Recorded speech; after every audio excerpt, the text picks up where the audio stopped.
আসসালামু আলাইকুম ভিউয়ার্স, আশা করি সবাই ভালো আছেন। আজকে আমি দেখাবো কিভাবে উইন্ডোজ 11-এ আপনি ডেস্কটপে শর্টকাট বানাবেন। দেখা যাচ্ছে অনেকগুলো অপশন আছে শর্টকাট বানানোর। তা আমি সেটিংয়ে দেখুন, আমার ডেস্কটপে সেটিং অপশনটা নেই, তা আমি ডেস্কটপে সেটিং অপশনটা শর্টকাট বানাবো। তা চলুন ভিডিওটা শুরু করা যাক।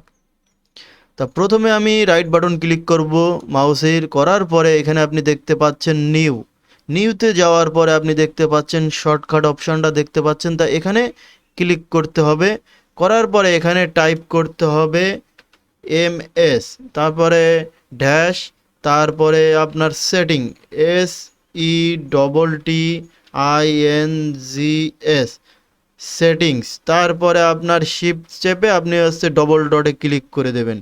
দেওয়ার পর আপনি জাস্ট নেক্সটে ক্লিক করে দেবেন। নেক্সটে ক্লিক করে দেওয়ার পরে এখানে আপনি সেটিং অপশনটা চাচ্ছেন, আমি এখানে ডেস্কটপে সেটিং শর্টকাটটা করতে চাচ্ছি, তাই এখানে আমি সেটিংটা টাইপ করে দেবো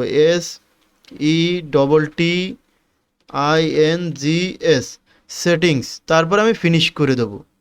ফিনিশ করে দেওয়ার পরে আপনি দেখতে পাচ্ছেন, এই দেখেন সেটিং অপশনটা চলে এসেছে আপনাদের সামনে, আপনারা দেখতে পাচ্ছেন এখানে।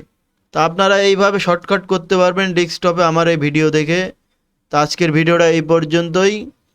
যদি ভিডিওটা ভালো লাগে অবশ্যই চ্যানেলটি সাবস্ক্রাইব করবেন আর পাশে থাকবেন। ধন্যবাদ।